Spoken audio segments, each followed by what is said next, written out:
ഉയർപ്പ് കാലം 7-ാം ഞായർ.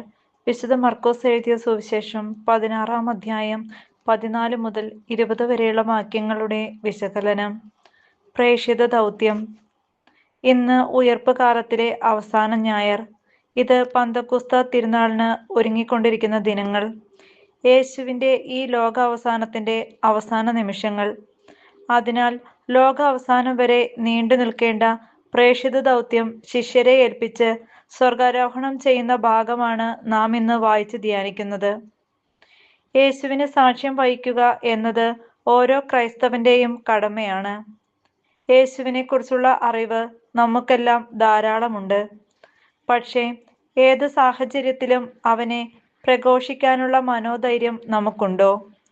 അതിന് ആദ്യം വേണ്ടത് യേശുവിലുള്ള അടിയുറച്ച വിശ്വാസമാണ്. വിശ്വാസമില്ലാത്ത ഒരാളെക്കുറിച്ച് എങ്ങനെ നാം സാക്ഷ്യപ്പെടുത്തും? യേശു ശിഷ്യർ എന്ന് അഭിമാനിക്കുന്ന നമ്മുടെ ചിന്തയും സംസാരവും എത്രമാത്രം ക്രിസ്തു കേന്ദ്രീകൃതമാണ്.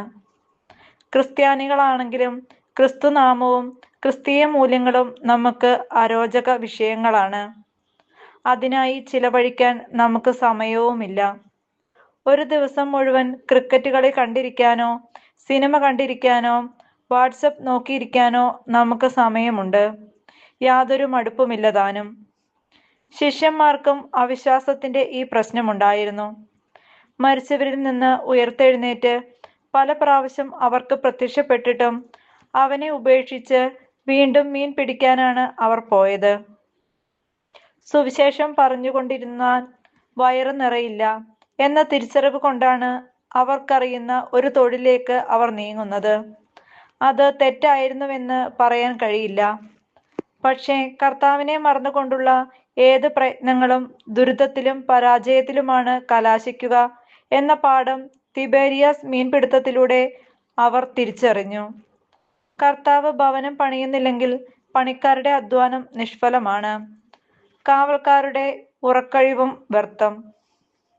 ധനലാഭത്തിന് വേണ്ടി പല കുസ്ലിത മാർഗങ്ങളും മനുഷ്യർ തേടുന്നു. സാത്താൻ സേവയ്ക്ക് ഇറങ്ങിത്തിരിച്ചിട്ട് ലഭിച്ച ആദ്യ നേട്ടങ്ങളൊക്കെ എന്തിലാണ് കലാശിച്ചിട്ടുള്ളതെന്ന് അനുഭവസ്ഥർ പറയും. ദുരിതപർവ്വതത്തിൽ ആഴ്ന്നു കിടന്നാലും മരണദേവത പോലും അവരോട് ദയ കാട്ടില്ല. ദൈവിക ആലോചന കൂടാതെ മനുഷ്യൻ ആരംഭം കുറിക്കുന്ന എല്ലാ ഉദ്യമങ്ങളും ഇത്തരം പൈശാചിക ബന്ധനങ്ങളുമുണ്ട്. ദ്രവ്യലാഭം ആത്മനാശത്തിലാണ് കലാശിക്കുക. പലപ്പോഴും ഇത്തരം കെണികൾ സഭാപ്രവർത്തനങ്ങളിലും സേവനങ്ങളിലും സാത്താൻ തിരുകി കയറ്റുന്നു. അതിൻ്റെ പരിണത ഫലങ്ങൾ നാം ഇന്ന് അനുഭവിച്ചു കൊണ്ടിരിക്കുകയാണ്. പ്രേക്ഷിത വേലയ്ക്ക് ഇറങ്ങുമ്പോൾ സഞ്ചിയോ വടിയോ ഉടുപ്പോ പണമോ അപ്പമോ ഒന്നും എടുക്കരുത് എന്ന സുവിശേഷ നിർദ്ദേശം അന്നും ഇന്നും പ്രസക്തമാണ്. സമ്പൂർണമായി ദൈവത്തിൽ ആശ്രയിക്കണം എന്നതാണ് ഇതിലെ സന്ദേശം. ആദ്യം ദൈവത്തിന്റെ രാജ്യവും നീതിയും അന്വേഷിക്കുക, ബാക്കിയെല്ലാം കൂട്ടി ചേർക്കപ്പെടും. ചേരികളിലും ഗ്രാമങ്ങളിലുമുള്ള നമ്മുടെ ബഹുനില കെട്ടിട സമുച്ചയങ്ങളും സർവ്വസുരക്ഷയ്ക്കായി കെട്ടിപ്പൊക്കുന്ന മതിൽക്കെട്ടുകളും യേശുവിന്റെ പ്രേക്ഷിത പ്രവർത്തന ശൈലിക്ക് ചേർന്നതാണോ? നമ്മുടെ സ്ഥാപനങ്ങളെയും ആരാധന ഇടങ്ങളെയും ശത്രുക്കൾ തിരിഞ്ഞുപിടിച്ച് ആക്രമിക്കുമ്പോൾ നാം പ്രചരിപ്പിക്കുന്ന സുവിശേഷ മൂല്യത്തിന്റെ അപ്രസക്തി തന്നെയാണ് ആക്രമിക്കപ്പെടുന്നത്. ദരിദ്രനായി പിറന്ന് ദരിദ്രനായി ജീവിച്ച് സർവസംഘ പരിത്യാഗിയായി ജീവിച്ച യേശുവിന്റെ മുഖമൊന്നും നമ്മുടെ സുവിശേഷ പ്രഘോഷണ ശൈലിയിലില്ല. കാലത്തിനൊപ്പം കോലം കെട്ടണം, നാടോടുമ്പോൾ നടുവേ ഓടണം എന്ന പുതിയ സുവിശേഷ ശബ്ദമാണ് നമ്മുടെ ചർച്ചകളിൽ മുഴങ്ങിക്കേൾക്കുന്നത്. ലാഭമില്ലാത്ത ഒരു പ്രവർത്തനവും നമ്മുടെ ഔദ്യോഗിക ചർച്ചകളിൽ പൊന്തി വരുന്നില്ല. മത്സരിച്ചുകൊണ്ടാണ് അമ്പരചുംബികളായ ദേവാലയ സമുച്ചയങ്ങൾ പോലും നാം കെട്ടിപ്പൊക്കുന്നത്. ഇതൊക്കെ കണ്ട് മറ്റു മതസ്ഥർ നമ്മിലേക്ക് ആകർഷിക്കപ്പെടുന്നില്ലെന്ന തിരിച്ചറിവുണ്ടെങ്കിൽ എത്ര പണ്ടേ നാം ചാക്കെടുത്ത് ചാരം പൂശി അനുദപിക്കുമായിരുന്നു. ലോകത്തിന് ഇന്നും യേശുവിനെ ആവശ്യമുണ്ട്.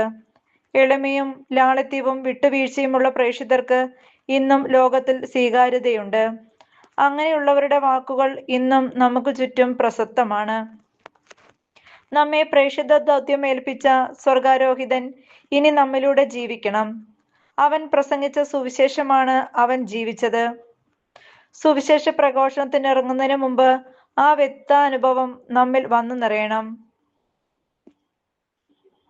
എഴുതപ്പെട്ട 4 സുവിശേഷങ്ങളിലും അവനാണ് പ്രമേയം.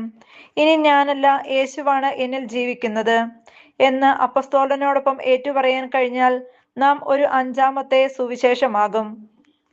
പന്തക്കുസ്ത അനുഭവത്തിനു ശേഷം അപ്പസ്തോലന്മാരുടെ നിഴൽ പോലും അന്ന് രോഗികൾക്ക് സൗഖ്യദായകമായി. അതുപോലെ നമ്മുടെ സാന്നിധ്യം പോലും ശക്തമായ സുവിശേഷ പ്രഘോഷണമാകണമെങ്കിൽ ഒരു 2ാം പന്തക്കുസ്ത നമ്മിലും വന്നു നിറയണം.